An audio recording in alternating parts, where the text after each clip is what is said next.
اعوذ باللہ من الشیطان الرجیم بسم اللہ الرحمن الرحیم یا ایہا الذین آمنوا کتب علیکم الصیام کما کتب علی الذین من قبلکم لعلکم تتقون ایاما معدودات فما کان منکم مریضا او علی سفر فعدۃ من ایام اخر وعلی الذین یطیقونہ فدیۃ طعام مسکین فما تطوع خیرا فهو خیر لہ وان تصوموا خیر لکم ان کنتم تعلمون شهر رمضان الذي أنزل فيه القرآن هدى للناس وبينات من الهدى والفرقان فما شهد منكم الشهر فليصم وما كان مريضا أو على سفر فعدة من أيام أخر يريد الله بكم اليسر ولا يريد بكم العسر ولتكملوا العدة ولتكبروا الله على ما هداكم ولعلكم تشكرون صدق الله العظيم۔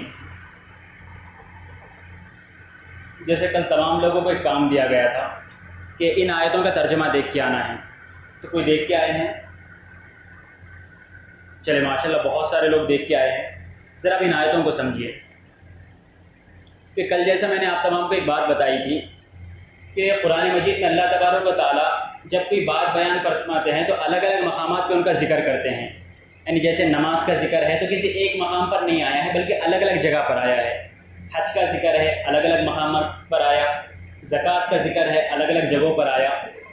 لیکن روزے کا جو معاملہ ہے تھوڑا سا اس کا یونیک معاملہ ہے، یعنی پوری قرآن مجید کے اندر اللہ تبارک و تعالیٰ نے صرف اس ایک مقام پر روزے کا ذکر کیا ہے، اس کے علاوہ پورے قرآن میں کہیں اس کا ذکر نہیں ہے، اور اس ایک مقام پر بھی 6 آیتوں کے اندر روزے کا ذکر ہے۔ اب اس کو سمجھیے۔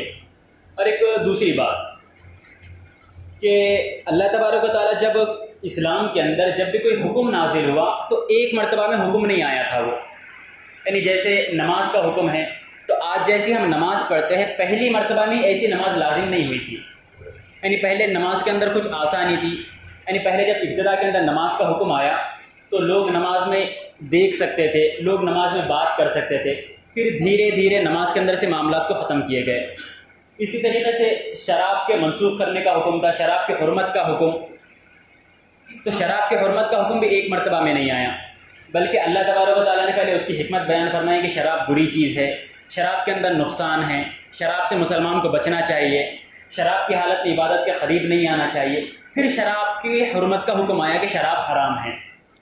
تو اسی طریقے سے روزے کا حکم بھی جو ہے وہ ایک مرتبہ میں پوری طریقے سے نہیں آیا، پہلے روزے کے اندر کچھ آسانی تھی، پھر دھیرے دھیرے کرتے کرتے اب ہم جس طریقے کا روزہ رکھتے ہیں وہ روزہ ہوا۔ اب ان آیتوں کو ذرا دیکھیے، اور یہ جو 6 آیتیں بہت اہم آیتیں ہیں، اس کے اندر بہت ساری حکمتیں ہیں، اور یہ جو 6 آیتیں ہیں اس کے اندر ساری چیزیں بیان ہو گئی ہے کہ ابتدائی روزے کے ابتدائی احکام کیا ہے، روزے کے تکمیلی احکام کیا ہے، پھر روزے کے اندر کیا کیا چیزیں ہو سکتی ہیں، روزہ کب توڑنے کی اجازت ہے، کن لوگوں کو روزہ نہ رکھنے کی اجازت ہے، پھر رمضان اور روزے کا کیا تعلق ہے، رمضان اور تراویح کا کیا تعلق ہے، پھر اللہ تبارک و تعالیٰ سے بندے کا کیا معاملہ ہے، یہ تمام بہت تفصیلی طور پہ آئیے ذرا دیکھیں ان کو۔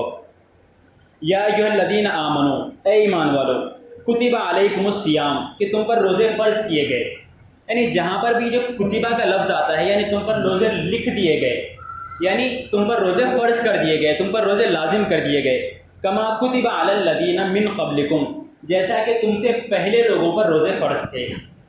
اب ذرا اس بات کو سمجھیں کہ نماز، روزے، یہ جو اسلام کے جو بنیادی ارکان ہیں یہ ایسی چیزیں ہیں جو ہر آسمانی مذہب کے اندر لازم تھی۔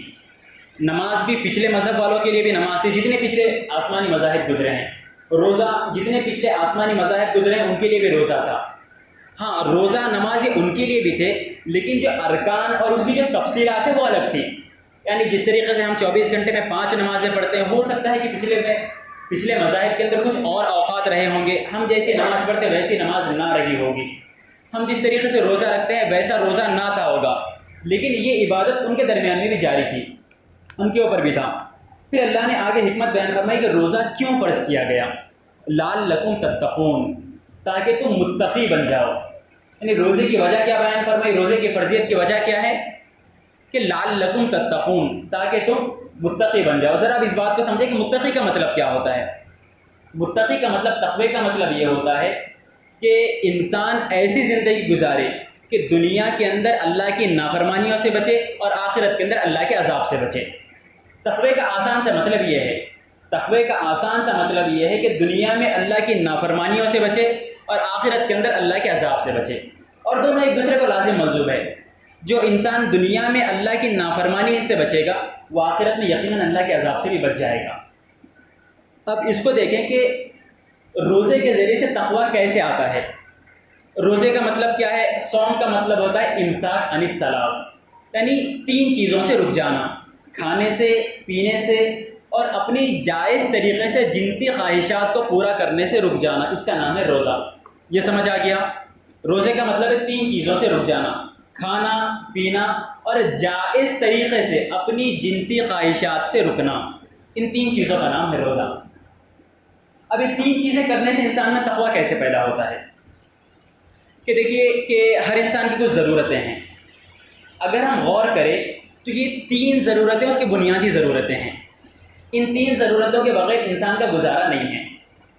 انسان کھائے بھی بغیر نہیں رہ سکتا، انسان پیے بغیر نہیں رہ سکتا، اور انسان اپنی جنسی خواہش کی تسکین کیے بغیر نہیں رہ سکتا۔ یعنی بچپن سے لے کے ایک عمر تک کھانا پینا تو یہ 2 چیزیں ضروری ہو جاتی ہے، لیکن جب انسان ایک اپنی عمر کے ایک حد کو پہنچ جاتا ہے تو وہاں پر اس کے لیے اپنی جنسی تسکین کرنا یہ بھی ضروری ہو جاتا ہے۔ پھر اب جب انسان ایک اللہ کے حکم کی وجہ سے اپنے کھانے پینے اور اس خواہش کے اوپر اپنے قابو پا لیتا ہے، تو جب انسان یہ بنیادی ضرورتوں کے اوپر قابو کر لیتا ہے تو انسان کے اندر ایک طاقت پیدا ہو جاتی ہے، اور وہ طاقت کیا ہوتی ہے کہ انسان اپنی قوت کے ذریعے سے، اپنے قوت ارادی کے ذریعے سے جب کھانے کے اوپر قابو پا لیتا ہے، جب پینے کے اوپر قابو پا لیتا ہے، اپنی جنسی خواہش کے اوپر قابو پا لیتا ہے، تو انسان کے اندر ایک طاقت پیدا ہو جاتی ہے کہ انسان اس کے علاوہ دوسری چیزوں سے اپنے آپ کو بچانے پر بھی قابو پا لیتا ہے۔ پھر یعنی انسان جب اپنے قوت ارادی سے، انسان جب اپنے طاقت کے ذریعے سے کھانے سے اپنے آپ کو روک سکتا ہے، پینے سے اپنے آپ کو روک سکتا ہے، تو پھر انسان دنیا کے کسی بھی کام سے اپنے آپ کو روک سکتا ہے۔ اس طریقے سے اس کے اندر تقوی کی طاقت پیدا ہوتی ہے۔ جب انسان حلال چیزوں سے اپنے آپ کو روکنے کی طاقت پیدا کر لیتا ہے تو حرام کاموں سے بھی پھر وہ بچ جاتا ہے۔ یعنی روزے کے ذریعے سے کیا چیز سکھائی جا رہی ہے؟ ہمیں سیلف کنٹرول سکھایا جا رہا ہے کہ اپنے آپ پہ قابو کیسے کرنا ہے، کہ ہمارے سامنے کھانا موجود ہے لیکن اپنے آپ کو اس درجے مضبوط بنانا ہے کہ نہیں میں کھانا نہیں کھاؤں گا۔ ہمارے سامنے پانی موجود ہے لیکن اپنے آپ کو اس درجے مضبوط بنانا ہے کہ میں پانی نہیں پیوں گا، چاہے کوئی دیکھے کوئی نہ دیکھے میں وہ کام نہیں کروں گا۔ میرے سامنے حلال طریقے سے اپنے خواہش کو پورا کرنے کا راستہ موجود ہے لیکن میں صرف اللہ کے لیے حلال طریقے سے اپنے آپ کو بچا کے رکھوں گا۔ جب انسان اس درجے اپنے آپ پر قابو کرے گا، اب بتائیے کہ کیا وہ حرام طریقے سے کوئی کام کر سکتا ہے؟ 30 دن کی وہی پریکٹس کرائی جاتی ہے ہمیں، اور 30 دن کے اندر ہمیں اپنے اندر یہ سیلف کنٹرول پیدا کیا جاتا ہے کہ اپنے آپ کو بچانا ہے، ہر چیز سے بچانا ہے، اپنے اندر وہ طاقت کو پیدا کرنا ہے۔ تو لعلکم تتقون، اس طریقے سے وہ تقویٰ پیدا ہوتا ہے۔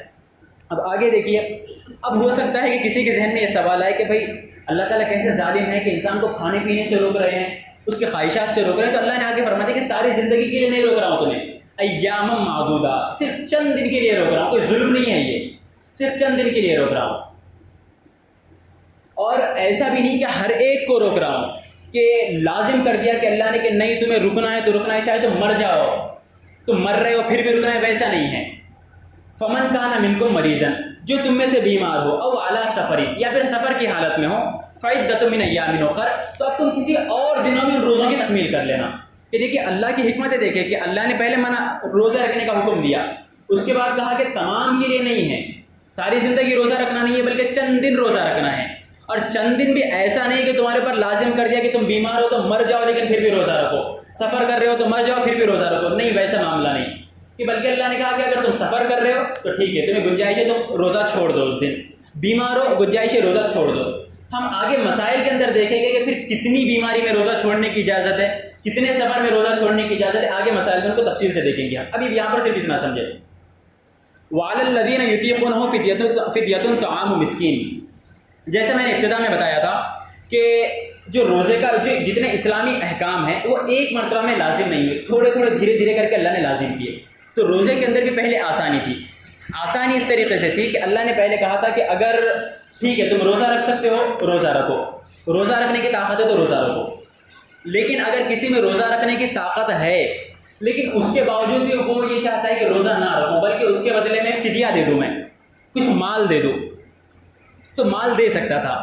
یعنی مثال کے طور پہ میں ہوں, میں روزہ رکھ سکتا ہوں, میرے میں روزہ رکھنے کی طاقت ہے, لیکن میرا جی نہیں چاہ رہا ہے روزہ رکھنا, تو میرے لیے گنجائش تھی کہ میں کیا کر سکتا تھا, مال دے دوں. دیکھیے اللہ کس طریقے سے ذہن بنا رہے ہیں.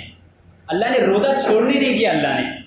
اللہ نے کہا کہ روزہ نہیں رکھنا ہے, کوئی بات نہیں, پیسہ ہے تمہارے پاس, پیسہ دے دو.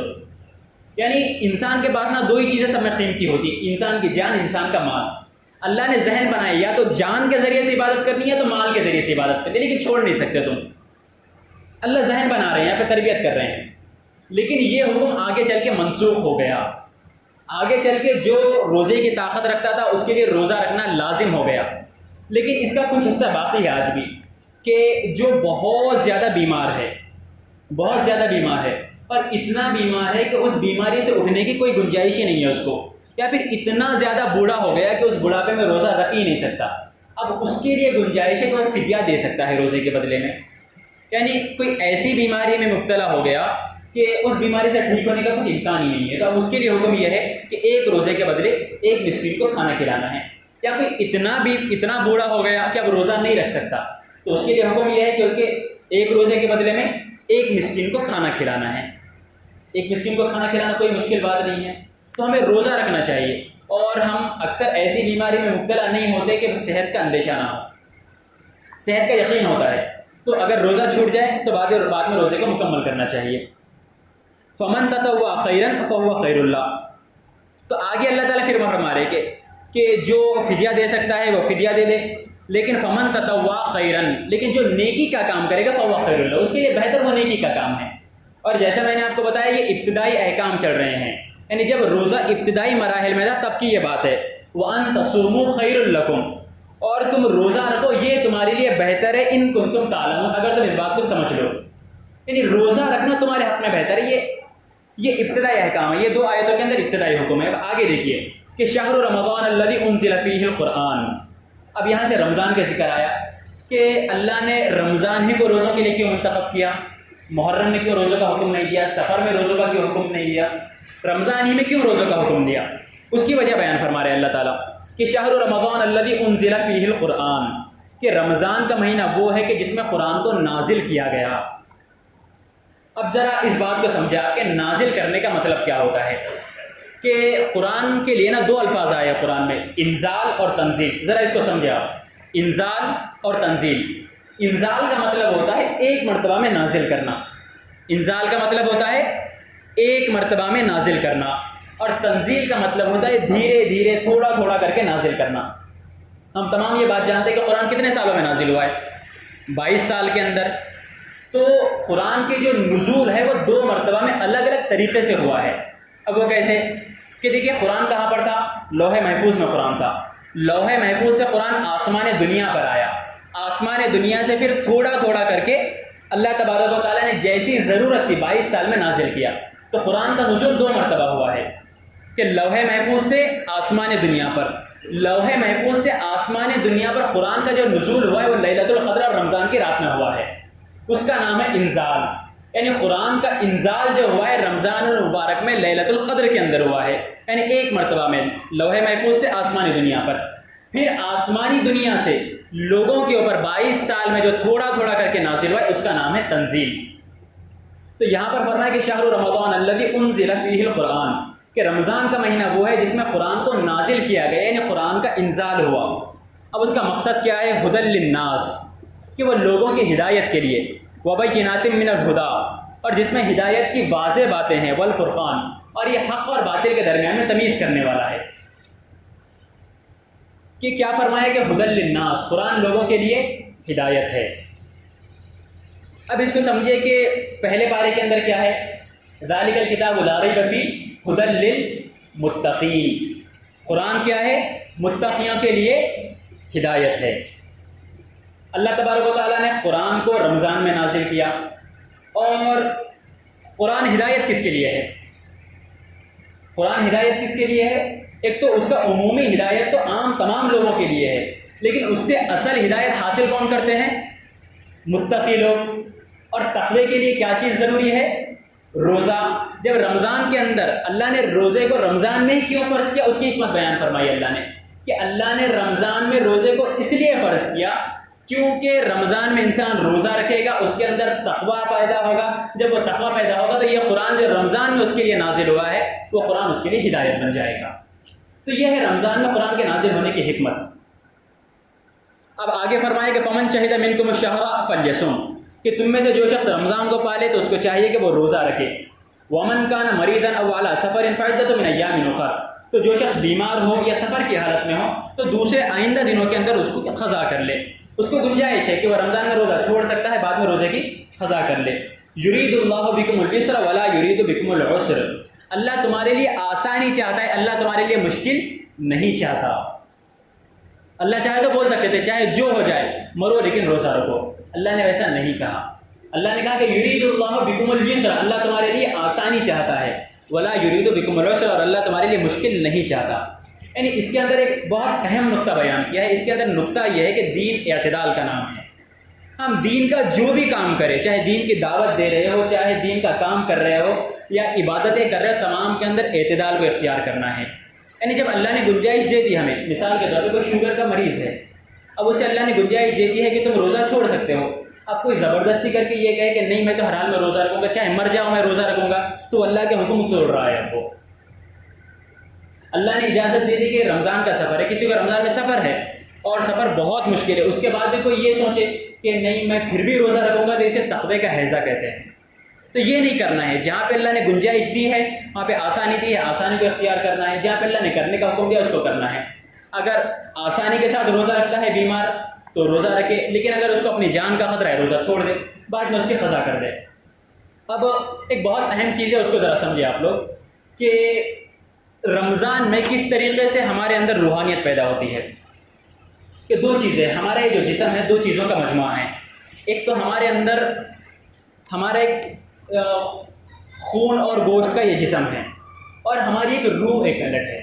دو چیزیں ہمارے اندر، ہمارا یہ جسم ایک الگ چیز ہے، ہماری روح ایک الگ چیز ہے، اور جو چیز جہاں سے ہے اس کی غذا وہاں سے آتی ہے۔ یعنی مثال کے طور پہ ہمارا جسم کس چیز سے بنا ہوا ہے؟ مٹی کا بنا ہوا ہے۔ منہا خلقناکم وفیہا نعیدکم ومنہا نخرجکم تارۃ اخری، کہ ہم نے تمہیں مٹی سے پیدا کیا، مٹی میں ڈالیں گے۔ ہمارا جسم جب مٹی سے بنا ہے تو اس کی غذا بھی کہاں سے آ رہی ہے؟ مٹی سے۔ یعنی جتنا کھانے پینے والی ہے، اس کا غلہ ہے، اس کا اناج ہے، اس کا پانی ہے، ساری چیزیں زمین سے نکل کے آ رہی ہے۔ تو جو جسم ہے، جسم کی غذا بھی کہاں سے آئے گی؟ مٹی سے، زمین سے نکل کے آ رہی ہے۔ اور ہماری جو روح ہے، روح کیا ہے؟ امر رب ہے۔ قل الروح من امر ربی، تمہاری جو روح ہے روح امر رب ہے، اور امر رب اللہ کا حکم کہاں سے آتا ہے؟ آسمانوں سے۔ تو جو ہماری جو روح ہے، روح کی غذا بھی کہاں سے آئے گی؟ آسمانوں سے، اور وہ روح کی غذا کیا ہے؟ کلام الہی ہے۔ تو جو جس کی جو غذا ہے اس کو وہ غذا دینی چاہیے۔ اب دیکھیں اس کو سمجھے کہ جب ہم انسان، اور دونوں الگ الگ چیزیں ہیں، کہ جب انسان کا جسم طاقتور ہوتا ہے انسان کی روح کمزور ہوتی ہے، اور جب انسان کی روح طاقتور ہوتی ہے انسان کا جسم کمزور ہوتا ہے۔ اگر ہمیں اپنے روح کو طاقتور کرنا ہے، روح کو غذا دینی ہے، تو کسی نہ کسی طریقے سے ہمیں اپنے جسم کو کمزور کرنا ہوگا۔ اور اللہ نے کس طریقے سے اس کا نظام بنایا دیکھیے، وہ کہ رمضان کے اندر خاص دو عبادتیں کیا ہے؟ روزہ رکھنا ہے، اور کیا کرنا ہے؟ رات میں تراویح پڑھنی ہے، رات میں قرآن کو پڑھنا ہے، قرآن کو سمجھنا ہے۔ اب انسان سارا دن روزہ رکھ رہا ہے، روزہ رکھ کے کیا کر رہا ہے؟ بھوکا ہے، پیاسا ہے، جن سے خواہشات سے دور ہے، اس کا جسم کیا ہو گیا؟ کمزور ہو گیا۔ اس کا جسم کمزور ہو گیا تو اس کی روح طاقتور ہونا شروع ہو گئی۔ اب جب اس کی روح طاقتور ہو گئی، اب اس کی روح جب طاقتور ہو گئی تو روح کیا کرے گی؟ غذا کا مطالبہ کرے گی۔ ہوتے ہوتے شام آ گئی، افطار ہو گئی، شام کے بعد اللہ نے حکم دے دیا کہ اب تمہیں تراویح پڑھنا ہے، تراویح پڑھیں گے، قرآن کو پڑھیں گے، قرآن کو سمجھیں گے، قرآن کو سنیں گے، روح کو غذا ملنا شروع ہو جائے گی۔ اس طریقے سے اللہ نے یہ سارا نظام بنایا، دن کے اندر اپنے جسم کو کمزور کرنا ہے، روح کو طاقتور کرنا ہے، پھر رات آئے گی تو رات کے اندر پھر روح کی غذا کا انتظام کرنا ہے۔ اللہ نے یہ اعتدال کے طور پہ ہمیں بتایا ہے کہ ہم اس طریقے سے ہمیں کرنا ہے، اس طریقے سے اپنی بیلنس والی زندگی گزارنی ہے ہمیں، کہ روح کی بھی غذا کا اہتمام کرنا ہے، جسم کی بھی غذا کا اہتمام کرنا ہے۔ اب یہاں پر ایک چیز آگے کہ وَلِتُكْمِلُوا الْعِدَّةَ، اور اللہ نے کہا کہ اللہ تمہارے لیے آسانی چاہتا ہے، اگر کسی کے روزے چھوٹ جائے تو اس کو آگے مکمل کرنا ہے۔ کیوں؟ وَلِتُكْمِلُوا الْعِدَّةَ، تاکہ تم کیا کرو؟ تعداد کو مکمل کر لو۔ وَلِتُكَبِّرُوا اللَّهَ عَلَىٰ مَا هَدَاكُمْ، اور اللہ کی تکبیر بیان کرو اس بات پر جو اللہ نے تمہیں ہدایت دی۔ اس کے دو مطلب ہیں۔ اس کا پہلا مطلب یہ ہے کہ ہم رمضان کا روزہ رکھ کے سارا مہینہ گزارتے ہیں، اس کے بعد عید کا موقع آتا ہے، عید کا موقع آتا ہے تو اگر جس نے سارا رمضان کا مہینہ اس طریقے سے گزارا کہ دن کا روزہ رکھا، رات کی عبادتیں کی، رات کے اندر قرآن کو پڑھا، قرآن کو سمجھا، قیام اللیل کیا، اب کیا اس کو ہدایت نہیں ملی؟ اس کو ہدایت ملی ہے، اس کے دل کے اندر اللہ کا نور پیدا ہوگا، تقویٰ پیدا ہوگا۔ اب جب وہ عید کی نماز کے لیے جائے گا تو وہاں پر اسے تکبیر کہنی ہے کہ اللہ اکبر لا الہ الا اللہ واللہ اکبر وللہ الحمد، کہ اللہ نے جو اس کو ہدایت دی اس کے اوپر اللہ کے نام کی بلندی بیان کرنی ہے۔ یہ تو ایک مطلب ہے۔ اب اس کا دوسرا مطلب سمجھیے آپ، تکبیر کا مطلب کیا ہوتا ہے؟ تکبیر کا مطلب ہے اللہ کی بڑائی بیان کرنا، اللہ کی بڑائی بیان کرنا۔ اب اس رکوع کے اندر تو روزے کا حکم ہے، اس کا اگلا جو رکوع ہے اس کے اندر جہاد کا حکم ہے کہ تکبیر بیان کرنے کا مطلب یہ ہے کہ اللہ تعالیٰ تربیت کر رہے ہیں تمہاری کہ تمہیں بھوکا رہنا ہے، تمہیں پیاسا رہنا ہے، اللہ کے لیے کھانے کو چھوڑنا ہے، اللہ کے لیے پیاس کو چھوڑنا ہے، اللہ کے لیے جنسی خواہشات کو چھوڑنا ہے، تمہیں ہر اعتبار سے اللہ کے لیے قربانی کے لیے اپنے آپ کو تیار کرنا ہے۔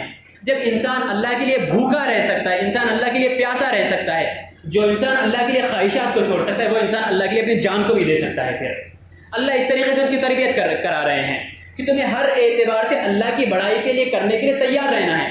تمہیں جس چیز کی قربانی دینے کا موقع آ جائے، بھوکا رہنے کا موقع ہے بھوکا رہو، پیاسا رہنے کا موقع ہے پیاسا رہو، جنسی خواہشات سے دور رہنے کا موقع ہے جنسی خواہشات سے دور رہو، اگر آخر میں اللہ کے لیے جان دینے کا موقع آ جائے اللہ کے لیے اپنی جان بھی دے دو پھر تم۔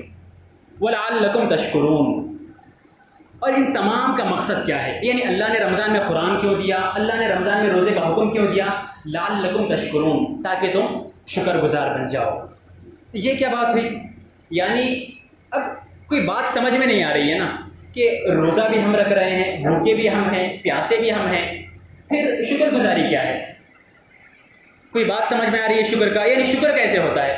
شکر کا مطلب ہوتا ہے کہ کسی نعمت کو نعمت سمجھ کر اس کے اوپر تعریف کرنا۔ یعنی مثال کے طور پہ میں پیاسا ہوں، صبح سے پیاسا ہوں، اب میں پیاس کے اندر میری جان نکلنے والی ہے، اب جان نکلنے والی کوئی مجھے لا کر پانی پلا دے، پانی جب مجھے پلا دے گا تو اب اس کے اوپر میں اس کا شکر ادا کروں گا کہ آپ کا شکریہ، آپ نے مجھے پانی پلایا، میری جان بچا دی۔ تو یہ ہوتا ہے کوئی نعمت مل جائے تو نعمت کے ملنے کے اوپر شکر ادا کرتے ہیں ہم۔ لیکن یہاں پر تو کچھ سمجھ میں نہیں آ رہا ہے ہمیں کہ یہاں پر کیا نعمت ملی ہے ہمیں۔ اللہ نے اس کا یہاں پر اظہار فرمایا کہ انسان ہے، انسان کی روح ہے۔ رمضان کے اندر انسان بھوکا رہتا ہے، پیاسا رہتا ہے، بھوکا پیاسا رہنے کے بعد سارا دن بھوکا پیاسا رہا، رات کے اندر جب وہ اپنی روح کو غذا پہنچانا شروع کرتا ہے، انسان کمزور ہو گیا، انسان کے روح کی غذا، روح طاقتور ہو گئی۔ جب اللہ کے سامنے انسان رات میں کھڑا ہوتا ہے، قرآن کی تلاوت کرتا ہے، قرآن کو سمجھتا ہے، تو انسان کے روح کو غذا ملنا شروع ہوتی ہے، انسان کے روح کو غذا ملتی ہے، انسان کی روح طاقتور ہونا شروع ہو گئی۔ اب جیسے جیسے انسان کی روح طاقتور ہوتی ہے تو انسان کو اس بات کے اوپر اللہ کا شکر ادا کرنا چاہیے کہ جیسے ایک انسان پیاسا تھا، پیاسے کو پانی مل گیا تو وہ اللہ کا شکر ادا کرے گا۔ تو انسان کی روح بھی کمزور تھی، انسان کی روح کی غذا کا اللہ نے انتظام فرمایا، اس کے لیے قرآن کو نازل کیا۔ تو اس بات کو سمجھنا اور قرآن کے ملنے پہ اللہ کا شکر ادا کرنا ہے کہ جیسے اللہ کا ہم شکر ادا کرتے ہیں جسمانی غذا کے ملنے پر، اللہ نے ہماری روحانی غذا کا بھی انتظام کیا ہے، اس روحانی غذا کے ملنے کے اوپر اللہ کا شکر ادا کرنا ہے کہ لعلکم تشکرون، کہ رمضان کا مہینہ دیا، رمضان کے مہینے کے اندر اللہ نے قرآن کو نازل کیا، یہ تمہاری روح کی غذا ہے، اس بات کو سمجھو۔ اگر تمہیں خوشی منانی ہے تو قرآن کے ملنے کے اوپر خوشی مناؤ تم، اگر تمہیں جشن منانا ہے تو قرآن کے ملنے کے اوپر جشن مناؤ، کہ اللہ نے جیسے تمہارے جسمانی غذا کا انتظام کیا ہے، اللہ نے تمہاری روحانی غذا کا بھی انتظام کیا ہے، اس بات کو سمجھو اور اس کے اوپر اللہ کا شکر ادا کرو اب تم۔ تو اس کا مطلب یہ نکلا کہ رمضان کے اندر دو چیزیں کرنی ہے ہمیں، کہ اپنے دن کو روزے کے اندر گزارنا ہے اور اپنی رات کو قرآن کے ساتھ گزارنا ہے۔ کہ کیا حدیث کیا ہے کہ من صام رمضان ایمانا واحتسابا غفر لہ، کہ جو روزہ رکھے گا اس کے لیے مغفرت ہے، ومن قام ایمانا احتسابا غفر لہ، کہ قیام کا مطلب کیا ہوتا ہے کہ صرف تراویح قیام کا مطلب نہیں ہے، بلکہ اپنی ساری رات کے اکثر حصے کو قرآن کے ساتھ گزارنا۔ ہم صرف تراویح پڑھ کے مطمئن ہو جاتے، ویسا نہیں ہے، بلکہ اس کے بعد بھی کوشش یہ کرنی چاہیے کہ رات میں قرآن کو پڑھے، رات میں جا کر اللہ کے ساتھ لو لگائے، رات میں عبادتیں کرے، اس طریقے سے اپنے رمضان کو گزارے۔ اللہ تبارک و تعالیٰ عمل کی توفیق عطا فرمائے، آمین۔ وآخر دعوانا الحمد للہ رب العالمین۔